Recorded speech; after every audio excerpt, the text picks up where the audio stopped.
মা বলছে আমার ছেলেটা খুবই খারাপ। বউয়ের কথা শুনে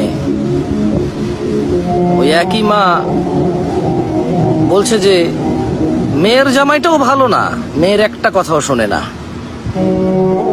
বোন বাপের বাড়ি এসে বলল যে ভাইটা আগের মতো নেই, খারাপ হয়ে গেছে, তত্ত্ব তালাশ করে না, দাওয়াত দেয় না, খোঁজ খবর নেয় না, ঈদ চাঁদ কোরবানি যায় জামা কাপড় দেয় না, একটু দাওয়াতও করে না, একটু বিপদে পড়লে হেল্প করে না।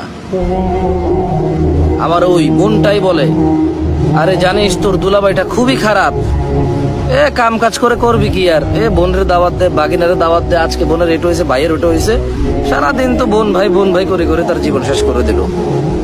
ভালো পড়েনি জামাইটা, মানে ভালো পড়েনি। অবাক অবাক করা চরিত্র না? মা তার ছেলের জন্য যে চরিত্রকে অপছন্দ করে, ঘৃণা করে, বদদোয়া করে, কিন্তু মা তার মেয়ের জামাইয়ের জন্য এমন চরিত্রের আকাঙ্ক্ষা করে এবং কামনা করে, দোয়া করে। বোন তার ভাইয়ের যে চরিত্রকে অপছন্দ করে, কিন্তু ঠিক তার স্বামীর জন্য সেম চরিত্রকে সে পছন্দ করে, নির্বাচন করে, এবং সে এইটাকে কামনা করে, আকাঙ্ক্ষা করে যদি এমন হতো। সমাজের এই স্যাড চরিত্র আমাকে ভাবায়। আমি সবাইকে বলবো না, এরকম হয়, আমরা দেখেছি।